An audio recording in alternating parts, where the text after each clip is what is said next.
Magandang araw sa iyo, Tito Makoy. Tawagin niyo po ako sa pangalang Jacqueline. Isa akong plastic surgeon dito sa Manila.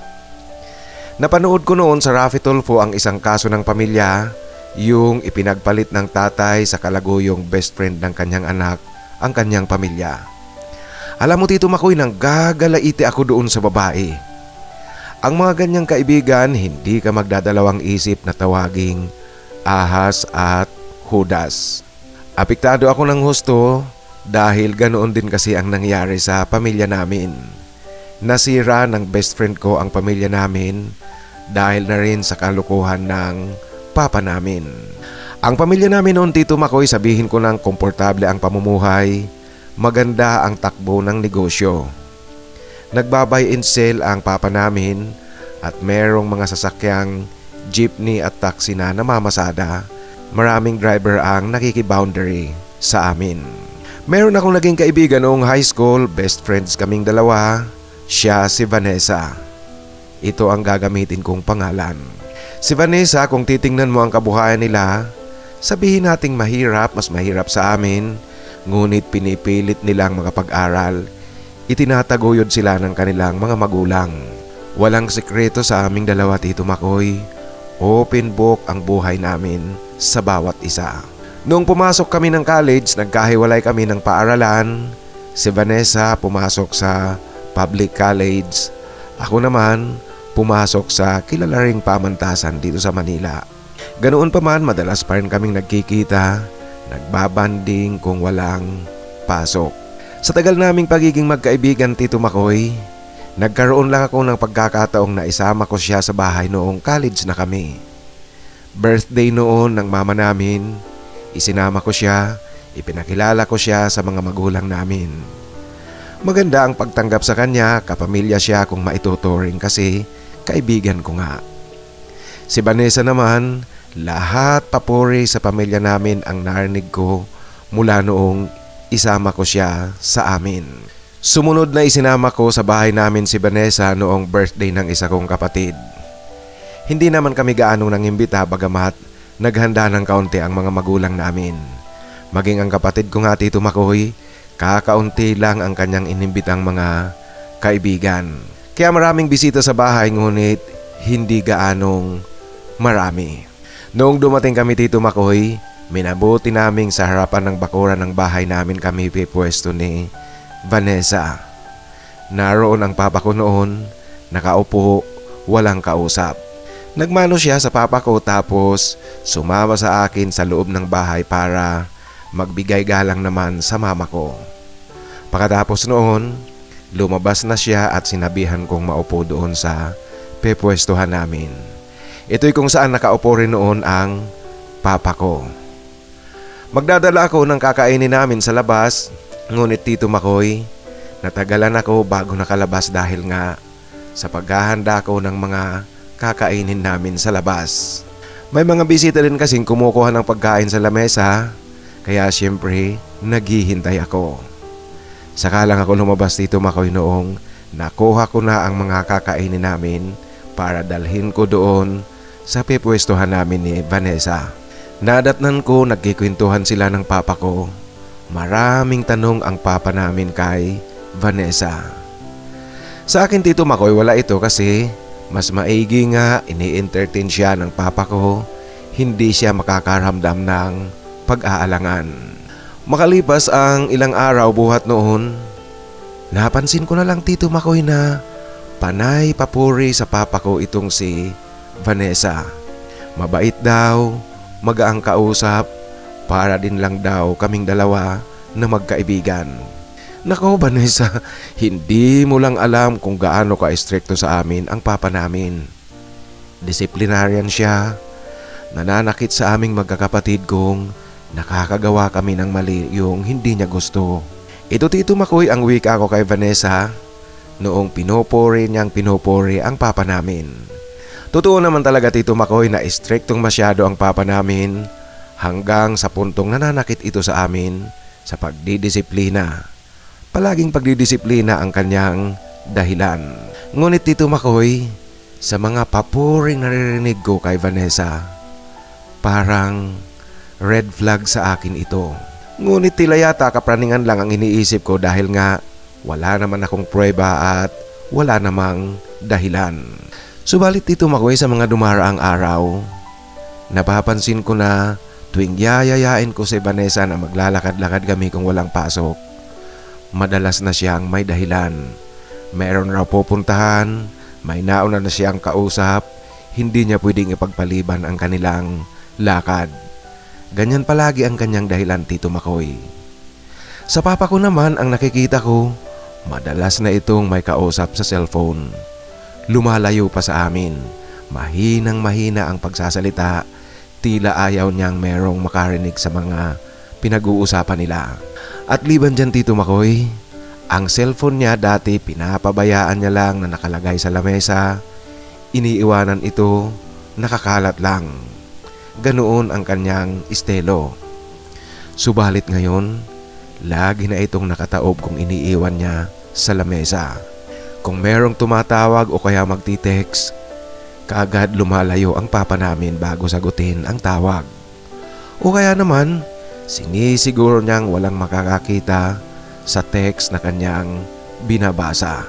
At ang napupuna ko pa, sa bawat pagkakataong tumatanggi si Vanessang sumama sa akin, palaging nagkakataon naman na parehong oras umaalis ang papa namin, may lakad rin. Alam mo, Tito Makoy, kinukutuban na ako sa aking mga nakikita. Minsan nga ang ginagawa ko, pagdating ng papa namin sa bahay, tineteksan ko si Vanessa. Tinatanong ko siya kung nasa bahay na siya. Yung kunwari, Tito Makoy, magkikwento ako sa kanya ng panghihinayang na hindi siya nakasama sa akin sa lakad namin. Ilang beses kong ginagawa ito, Tito Makoy. At lahat, kaparehong palagi ang sitwasyon, palaging kararating niya lang daw sa bahay nila. Kung susumahin mo, Tito Makoy, ang pagdating ng papa namin, halatang magkasama sila. Idinaan siya ng papa namin sa bahay nila bago ito tuluyang umuwi sa amin. Isang araw, Tito Makoy, sa wakas nagkaroon kami ng pagkakataong lumakad ni Vanessa. Pakalipas ng ilang mga pagtatanggi niyang sumama sa akin. Nagulat ako, Tito Makoy, kasi mayroon na siyang bagong cellphone. Yung pinakabagong model ng Nokia noong panahon na iyon. Ayon kay Vanessa, bigay daw sa kanya ng kanyang uncle pasalubong galing ng France.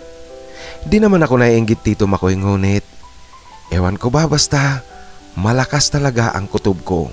Kasi ni minsan hindi ko naaalalang nakabanggit sa akin si Vanessa na meron siyang uncle sa France o meron silang kamag-anak na nasa ibang bansa. Isang araw, Tito Makoy, umattend kaming magkakamag-aral ng isang symposium. Ginanap ito sa isang hotel dito sa Manila. Hapon na nang natapos ang symposium, hindi kaagad kami lumabas ng hotel. Nakaupo kami sa may reception area na nasa ikalawang palapag. Dito rin ginanap ang symposium, nasa bukana ng pangalawang palapag. Tito Makoy, mula sa dulo ng bahagi ng hallway, nakita kong lumabas ang papa ko kasama si Vanessa. Nakaakbay pa ito at kitang-kita kong humahalik-halik sa kanya ang papa namin. Alam mo, Tito Makoy, para akong sinalaban sa aking nakita. Gulat na gulat din ang dalawa nang makita nila akong nakaupo sa may reception area. Huling-huli ko mismo ang dandian ng dalawa habang naglalakad sa hallway. Tito Makoy, sa sitwasyong ito, siguro hindi mo ako masisisi kung sa alimpuyo ng aking galit. Sinampal ko talaga itong si Vanessa. Ang papa ko naman, Tito Makoy, bilang pagtatanggol kay Vanessa, sinampal niya rin ako ng malakas. Nasapol, Tito Makoy, ang tainga ko para akong nabingi sa lakas at sakit ng sampal ng papa namin. Wala kang karapatan na saktan si Vanessa! Ito, Tito Makoy, ang sigaw sa akin ng papa namin kasabay ng kanyang pagsampal sa akin. Pagkatapos, niyapos niya pa si Vanessa, parang pinoprotektahan niya ito para hindi ko na masampal muli. Nagtinginan ang mga tao sa may resepsyon kasama na ang mga kamag-aral ko. Ako Tito Makoy, humagulhol na lang ako sa sama ng loob ko dahil sa aking natuklasan na ang best friend ko at ang papa namin magkalagoyo. Habang umiiyak ako Tito Makoy, pilit naman akong pinapatahan ng aking mga kamag-aral. Ang iba sa kanila, kilala nilang kaibigan ko itong si Vanessa. Bilang ganti Tito Makoy, pag uwi ko sa bahay namin, isinumbong ko sa mama namin ang aking natuklasan. Hindi ko pwedeng palampasin lang ito Tito Makoy. Yung papa namin hindi umuwi sa bahay noong gabing iyon. Alam niya kasi kung ano ang posibleng mangyari. Umuwi siya noong sumunod na araw na, yung oras na inaakala niyang nasa eskwela na ako. Ngunit Tito Makoy, sinadya kong hindi pumasok sa eskwela. Nasa loob lang ako ng aking silid, hinihintay ko talagang dumating ang papa namin. Pagdating niya Tito Makoy, siyempre kinompronta siya ng mama namin. Tumatanggi na naman ang papa ko. Sinisisi pa ang mama namin na praning daw ito, selosa, kung ano-anong pumapasok sa kanyang isipan, madaling maniwala sa mga kwentong walang basihan. Hanggang sa uminit ang pagtatalo ng mag-asawa Tito Makoy, nagsisigawan na silang dalawa. Yan ang problema kasi sa'yo Leticia. Lahat na lang sa'yo akusasyon, kung ano-anong mga pagdududa ang pumapasok sa isipan mo. Yan ang problema natin. Yan Tito Makoy, ang pasigaw pang wika ng papa namin kay mama. Ang mama ko naman Tito Makoy, lingid pala sa kaalaman ko, ilang linggo na rin pala itong nakakahalata. At lalo siyang nakahalata noong minsan nag-withdraw siya sa bangko. Humingi siya ng statement of account. Nakita niyang maraming withdrawals na naganap, mahigit ng 100,000 ang nawawala. Ang savings account kasing hawak ng mama namin ay passbook ito at merong ATM card. May option sila kung magwe-withdraw over the counter o kaya sa ATM machine. Subalit Tito Makoy, ang may hawak ng ATM ay ang papa namin. Ang hawak ng mama namin ay ang passbook. Bagamat para sa pamilya ang account na iyon, kay mama nakapangalan ng account. Hindi ito joint account Tito Makoy, kaya hindi kinakailangan ang pirma ng papa namin kung magwe-withdraw ang mama namin sa bangko. Sa kanilang pagtatalo Tito Makoy, ipinakita ni mama ang statement of account. Sabay lumabas ako ng silid Tito Makoy.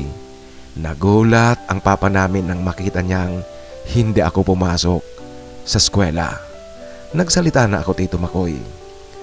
Pa, pwede po bang tigilan na natin ang pagsisinungaling? Yan Tito Makoy ang mahinang pagsasalita ko. Subalit palibhasa nga guilty, nakita ko kaagad Tito Makoy na nagbago ang kanyang pagmumukha. Kaagad na naman akong sinampal Tito Makoy, malakas na malakas. Huwag kang makikisaw-saw sa usapan naming mga magulang nyo. Wala kang respeto! Yan Tito Makoy ang sigaw niya pa sa akin pagkatapos niya akong sampalin. Tito Makoy, sa lakas ng sampal na naman ng papa namin sa akin, namanhid ang pisngi ko. At tila yata merong kuluglig na pumasok sa aking tainga kasi merong iba't ibang sound akong narinig. Umiyak talaga ako Tito Makoy dahil sa sakit. Papa, lagi na lang bang ganito? Tuwing masusukol ka, mananakit ka na lang sa amin? Mula ngayon Papa, alam ko na ang katarantaduhan mo. Huwag na huwag kang aasa pang meron akong respeto sa iyo. Yan Tito Makoy, ang wika ko sa papa namin na umiiyak. Ang mama ko naman nang makita niyang sinampal ako at nasaktan, gumanti siya kay papa. Kamlot ang inaabot ng papa namin at itinutulak niya ito. Ang papa naman namin pilit na umiilag, ngunit malakas rin si mama at alam kong masakit na masakit ang mga kamlot na kanyang ibinibigay sa papa namin. Sangkatutak talagang kamlot Tito Makoy ang inabot ng papa namin. Dahil dito, napilitang lumabas ng bahay si papa, umalis. Tingnan natin kung saan kayo pupulutin ang yayabang nyo. Yan Tito Makoy, ang sabi pa ng papa namin na nagmamalaki pa. Mula nga noon, hindi na ito umuwi ng bahay. Alam namin Tito Makoy, magkasama silang dalawa ni Vanessa. Saan naman pupunta ang dalawang iyan at saan naman pupunta ang papa namin? Ang mama namin nagsampa ng reklamo sa barangay laban kay papa at kay Vanessa. Dumating nga ang dalawa Tito Makoy magkasama, lulan ng van namin. Ang masakit Tito Makoy, akbay-akbay pa ni papa si Vanessa. Talagang nananadya ang papa namin. Hindi na nag-aalangang itago ang kanilang relasyon. Alam mo Tito Makoy yung pakiramdam na parang gusto kong magwala dahil walang kasing sakit na lantarang ibinandira na ng papa namin na meron siyang kalaguyo. At ang kalaguyo niya ay ang best friend ko. Masakit ito Tito Makoy. Kaya Tito Makoy naiyak ako dahil sa sama ng loob ko. Natapos nga ang usapan sa barangay, walang pagkakaayos, walang malinaw na resulta. Umalis ang papa namin kasama si Vanessa. Naghahamon pa ito na magsampa raw kami ng kaso. Ipakulong namin silang dalawa kung diyan kami masaya. Handa siyang humarap Tito Makoy kahit saang hukuman. Yan ang pang-iinsulto at paghahamon sa amin ni papa. Makalipas ang ilang araw, nagdesisyon ang mama namin na doon muna kami sa bahay nila ng kanyang mga magulang. Kasi Tito Makoy, hindi namin kayang manatili sa bahay na puno ng kataksilan mula sa papa namin. At tamang-tama naman na walang nakatira doon sa bahay nila ng kanyang mga magulang. Ngunit makalipas ang ilang linggo, naisip naming bumalik sa bahay namin para kunin lang ang mga gamit. Alam mo Tito Makoy, nabalitaan na rin namin na tuluyan na ngang dinala ni papa sa bahay si Vanessa. Doon na sila nakatira. Dinatnan namin noon ang papa namin, wala si Vanessa. Marahil Tito Makoy nakatunog itong darating kami kaya umalis. Ang papa namin Tito Makoy, parang wala lang yung pagdating namin. Tahimik lang itong nagmamasid habang kinukuha namin ang mga gamit na aming dadalhin. Alam mo Tito Makoy, nung oras na iyon, kung hindi lang talaga kasalanan ang manakit sa magulang, parang gusto kong hampasin ang papa namin. Mahirap sa aming mag-iina ang panahong nawasak ang pamilya namin. Natigil kaming pansamantala sa pag-aaral, dumiskarte kaming mag-iina. Ang mama namin Tito Makoy muling namasukan sa isang ospital. Registered nurse kasi siya Tito Makoy. Ako naman Tito Makoy, dahil marunong akong magluto, sa kaunting halagang hawak namin inumpisahan ko ang catering business para sa mga maliliit na pagtitipon o kaya handaan. Yung mga sa maliliit lang na tanggapan, 5 o 10 katao. Tapos meron ding mga order sa akin para sa handaan ng birthday. Kahit papaano Tito Makoy, palaging merong kumukuha sa amin. Meron kaming kinikita kahit na hindi kalakihan. Kaming 3 magkakapatid, nagtutulong-tulong dito sa aming munting negosyo. Sa panahong ito Tito Makoy, ang higit na masakit, yung naghihirap kaming magkakapatid, kaming mag-iina. Nakikita namin madalas ang taksil naming ama at ang taksil kong kaibigang si Vanessa na dumaraan. Sakay ng aming sasakyan, magkasama sila, nagpapakasasa sa pera ng papa namin sa kanyang negosyo. Samantalang kaming pamilya, nagpapakahirap. Ang mama namin nagsampa ng kaso laban sa dalawa, ngunit habang nasa fiscal's office pa lang ito, pinatigil na namin si mama. Kasi Tito Makoy, wala ring papupuntahan ito, wala kaming pera, wala kaming laban. At liban dyan Tito Makoy, alam na alam ko na pasasaan ba mauubos din ang pera ng papa ko. Nakikita kasi namin Tito Makoy na lahat lang papalabas ng pera ang ginagawa ng papa namin. Luho nilang magkalaguyo at maging ang pamilya ni Vanessa ay suportado ng papa namin. Yung pang-upa sa bahay ng kanilang pamilya, ang papa namin ang sumasagot. Kaya Tito Makoy, sigurado ako na walang pupuntahan ito kung di mauubos ang ipinagmamalaking pera ng papa namin. Kaya hindi na lang kami kumilos, laban sa magkalaguyo. Sa halip Tito Makoy, tumutok na lang kami sa aming munting kabuhayan. Naging maganda nga ang takbo ng aming munting catering business. Nakaipon kaming magkakapatid at kinalaunan din ang mama namin nagpasyang lumipad papunta ng Bahrain para magtrabaho bilang nurse. Sa pagkakataong ito Tito Makoy, gumanda na ng kaunti ang kabuhayan namin. Muli kaming magkakapatid nakabalik sa eskwela. Natapos ko ang kursong medical technology at nagtuloy-tuloy na ako sa medicine proper hanggang sa makapagtapos ako ng medicine at naging plastic surgeon na. Ang dalawang kapatid ko naman Tito Makoy, pareho information technology ang kanilang kinuha at ngayon ay pareho sila mga programmer. Tito Makoy, ang bilis lumipad ng panahon, mahigit ng 12 taon pala ang lumipas. Masaya na kaming mag-iina sa aming buhay. Isang araw sa ospital kung saan ako nagtatrabaho, merong pasyenteng ipinasok sa emergency na aksidente. Malalalim ang sugat nito sa katawan at maraming dugo ang nawala kaya kinakailangang masalinan kaagad. Lalaki ang pasyente Tito Makoy. Nagulat ako kasi naroon ang papa namin. Anak niya pala ang pasyente.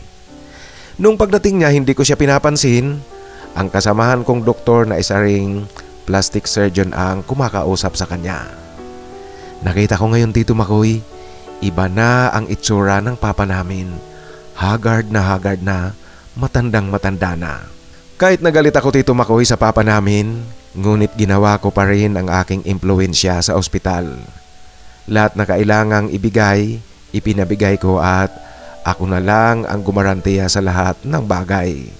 Kasi Tito Makoy, kitang-kita ko ngayon na hirap na siya sa buhay. Kasi maging ang mga gamot at ibang mga pangangailangan ng kanyang anak, kitang-kita ko rin na nahihirapan siyang bilhin ang mga kinakailangan nilang bilhin. At sa mabilis na kwento pa nga Tito Makoy, naagapan ang pasyente, natahi namin ang mga malalalim na sugat, nasalina ng dugo at nailigtas namin ito. Noong araw na i-discharge na ito sa ospital, biglang pumasok sa surgeon's room ang papa namin kasama si Vanessa. Ako lang ang naroon Tito Makoy. Maging si Vanessa Tito Makoy, nakita ko ring nawala na ang kanyang tapang. Bigla itong tumanda ng husto.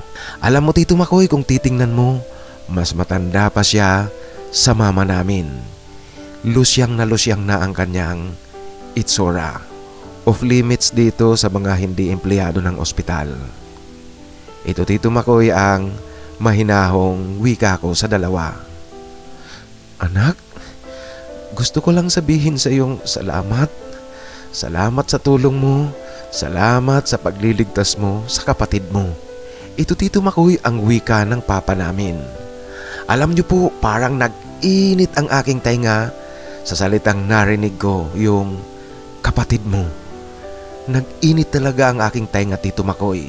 Jackie, salamat sa tulong mo, salamat sa lahat. Ito naman Tito Makoy, ang wika sa akin ni Vanessa.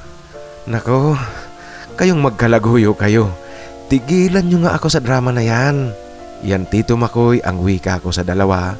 In-emphasize ko talaga ang katagang magkalaguyo. Ginawa ko lang ang tungkulin ko bilang isang doktor. Ginawa ko ang aming sinumpaang trabaho. Huwag kayong mag-i-imagine ng kung ano-ano. Hindi ito pagtanggap muli sa inyo. Hindi ito pagtanggap sa iyo bilang biological father namin. At hindi rin ito pagpapatawad sa kataksilan yung dalawa. Yan Tito Makoy ang aking mahinahon na pananalita sa dalawa. Pareho hindi makatingin sa akin ng diretso ang dalawa. Siya nga po pala, meron akong magandang balita sa iyo. Alam ko ikakatuwa mo ito kasi nangangahulugan ito ng ganap mo ng kalayaan. Nung isang buwan, nag-file kaming magkakapatid ng petisyon na baguhin namin ang apelyido namin. Gagamitin na namin ang apelyido ni Mama. Ito'y bilang pagpapasalamat namin sa mama namin sa kanyang mga sakripisyo, sa lahat na paghihirap na kanyang dinanas.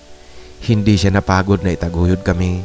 Hindi siya napagod na suportahan kami. Magpahanggang ngayon. Kaya dapat matuwa ka kasi ibig sabihin yan, ganap na naming ibinibigay sa iyo ang kalayaan. Alam nyo ang magiging resulta niyan, mabubura na ang katotohanang mayroon kang pamilyang iniwan. Malayang malaya ka na. Ikaw na lang ang mag-file ng annulment ng kasal nyo ni Mama. At oras na ma-approve ang petisyon namin, ganap na tayong walang koneksyon sa isa't isa. Liban na lang sa mapait na katotohanan na biological father ka namin. Yun nga ang masakit kasi hindi talaga maaaring baguhin yun. Ito Tito Makoy, ang wika ko sa papa namin. Anak, alam ko malaki ang kasalanang nagawa ko sa inyo, ngunit anak, huwag naman sanang ganito. Yung tuluyan nyo na akong binubura sa buhay nyo, anak. Huwag naman sanang ganito. Ito Tito Makoy, ang umiiyak na sagot sa akin ng papa namin. Nako naman po, ikaw yung unang gumawa ng pambubura, binura mo kami. Nung iwanan mo kami ng basta-basta na lang, ipinagpalit mo kami dito sa dati kong kaibigan. Ano bang dapat itawag ko sa iyo, Vanessa? Ahas? Judas?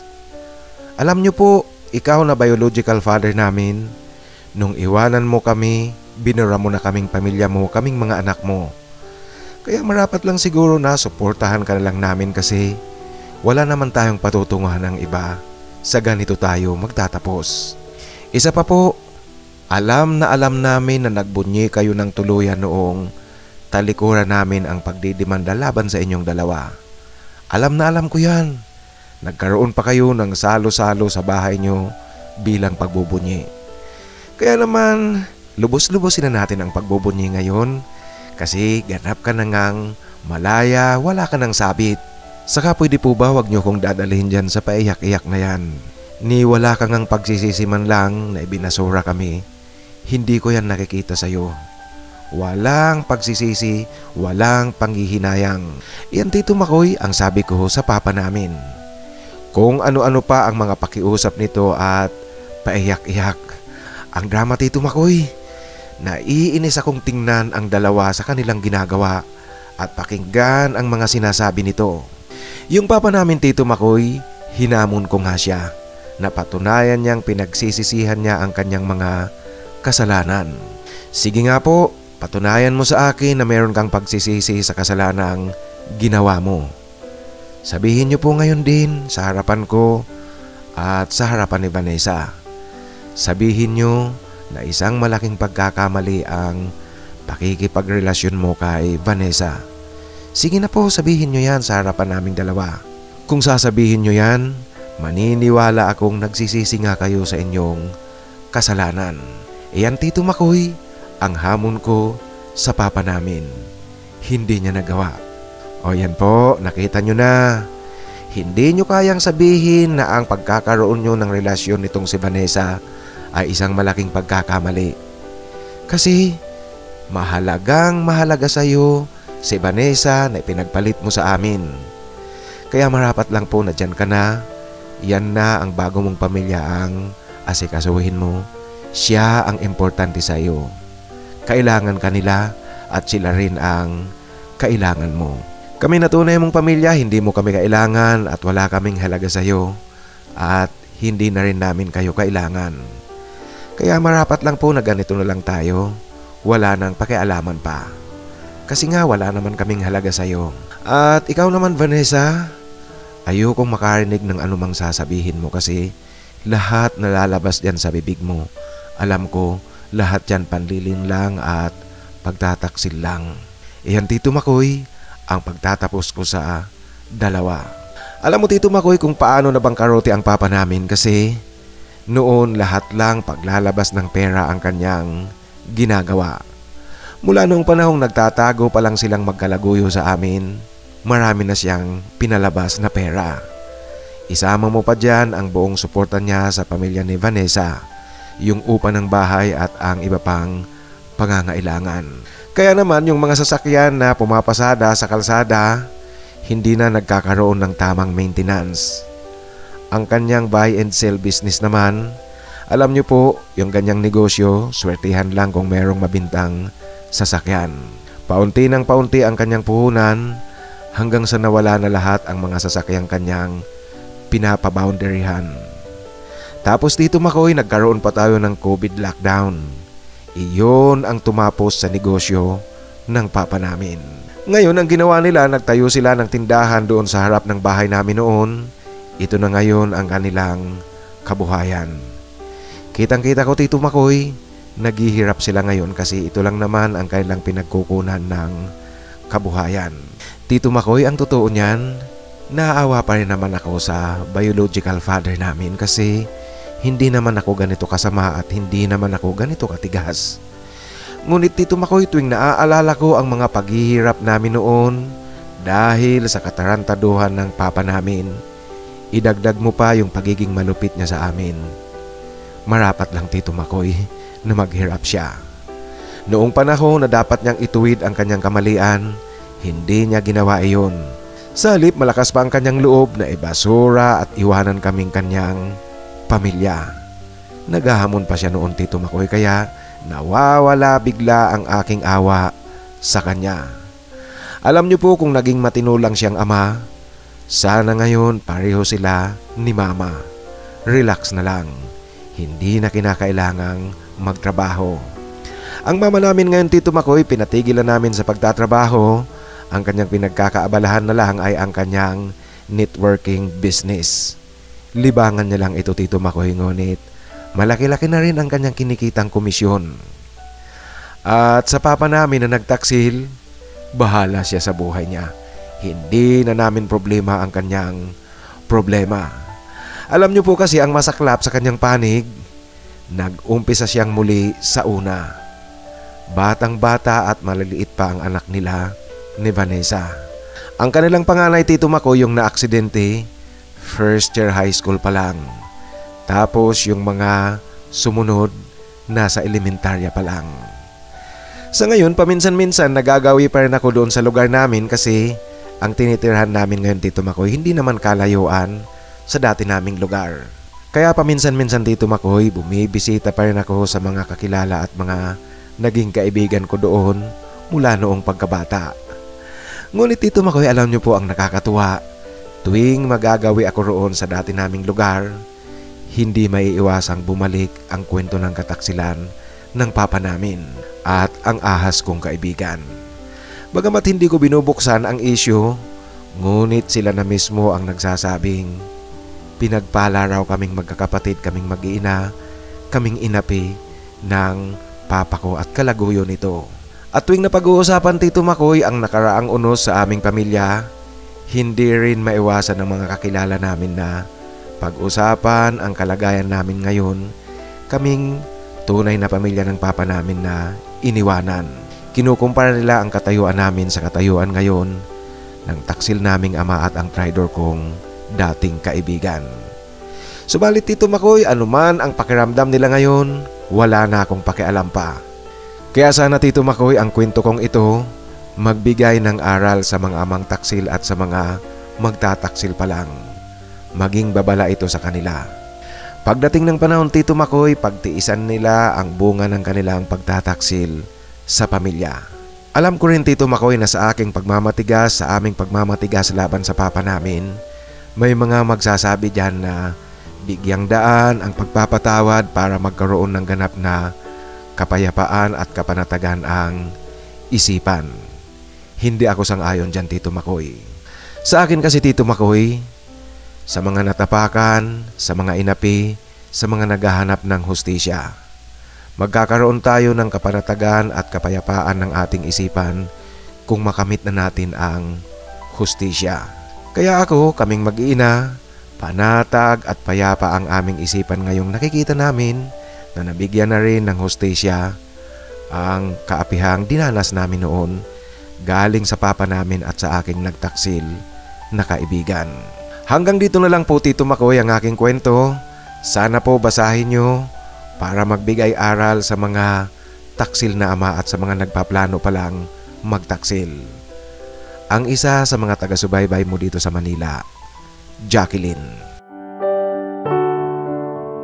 Maraming salamat Jackie sa pagbabahagi mo ng iyong kwento. Alam mo, Hindi kita masisisi kung ganyan ang pakiramdam mo at ganyan na lang ang trato mo ngayon sa papa nyo.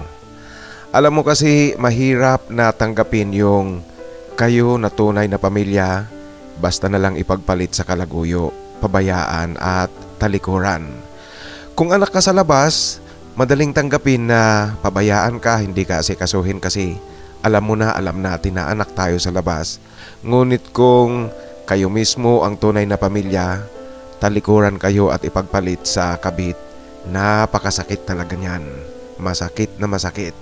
Kaya hindi kita masisisi ngayon kung ganyan na lang ang pakikitungo mo sa iyong ama. Ganyan ang sinasabi mo at trato mo sa inyong ama.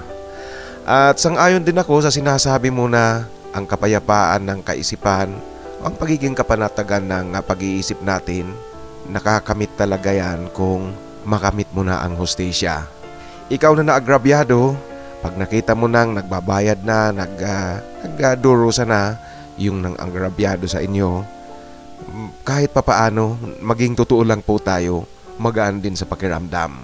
Hindi naman tayo natutuwa, hindi tayo pumapalakpak, ngunit sa pakiramdam natin, yan ang hustisya para sa atin.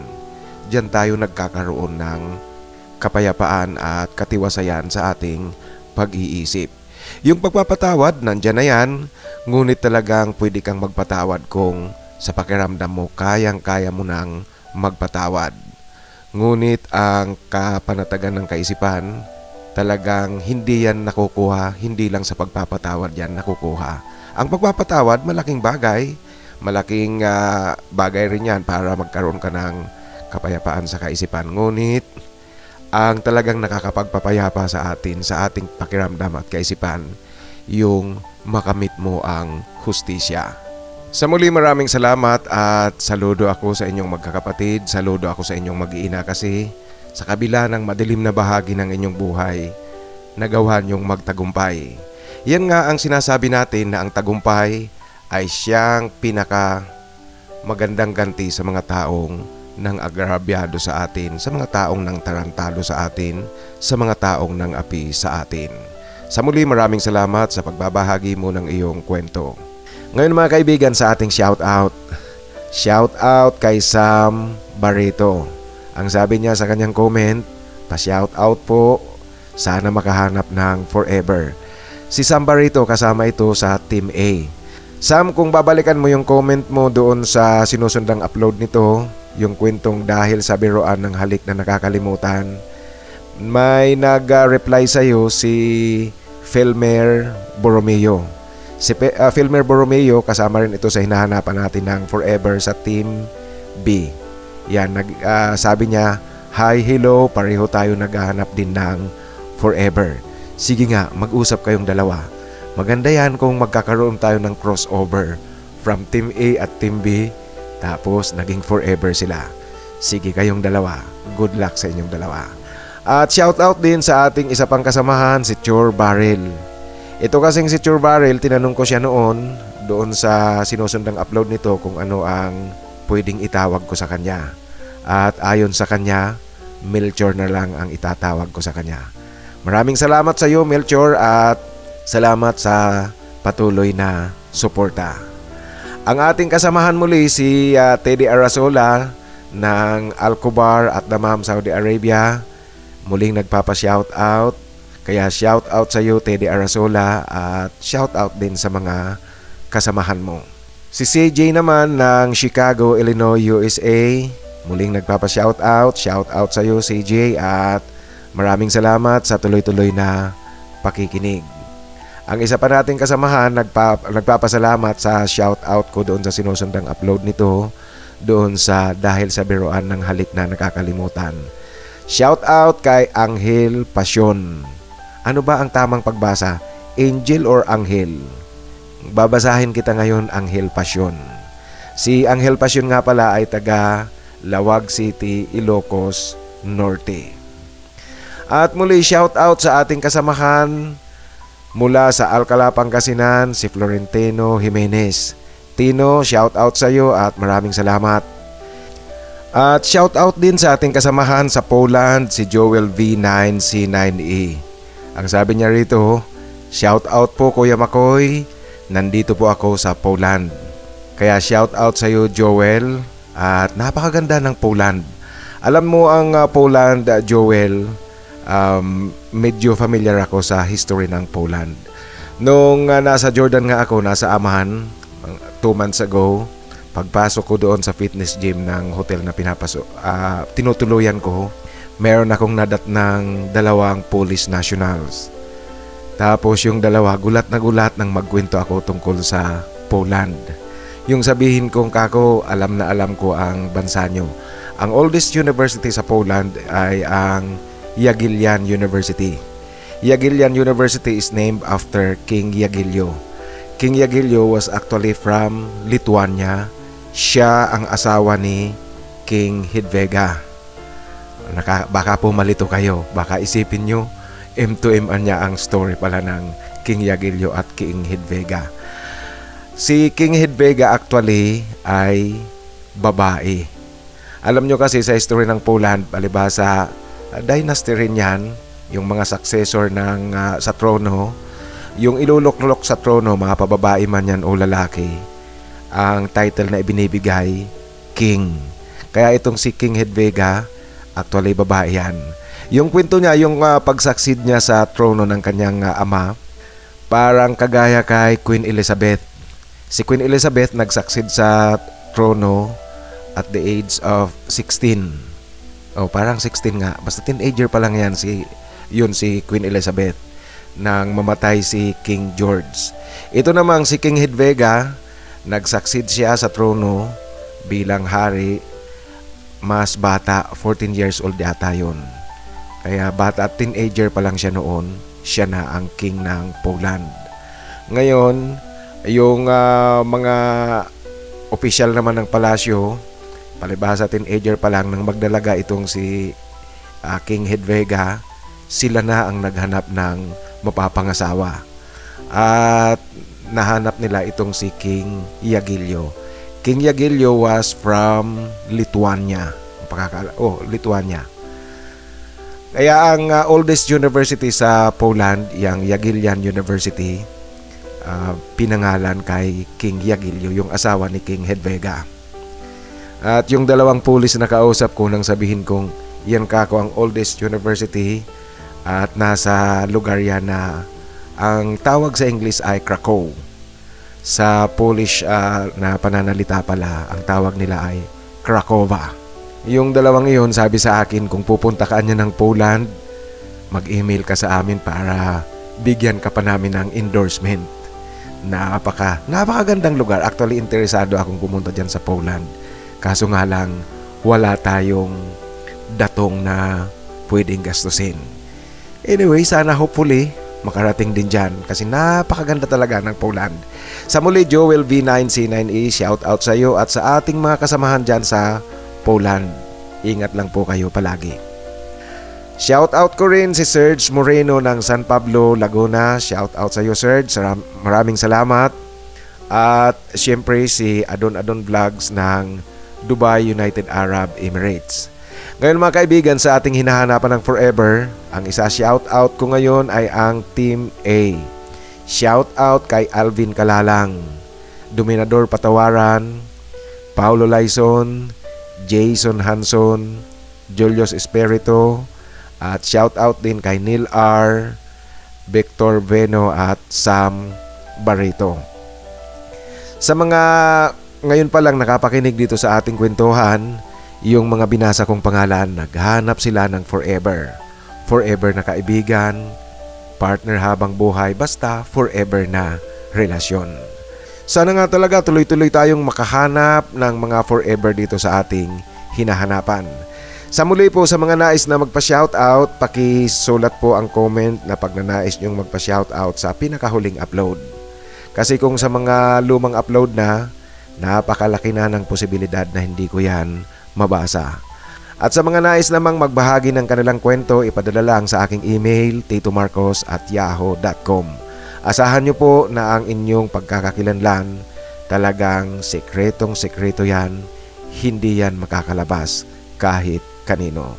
Sa muli mga kaibigan, maraming salamat sa inyong walang sawang pagsuporta sa ating kwentuhan. Mabuhay kayong lahat at sumainyo sana ang biyaya galing sa itaas.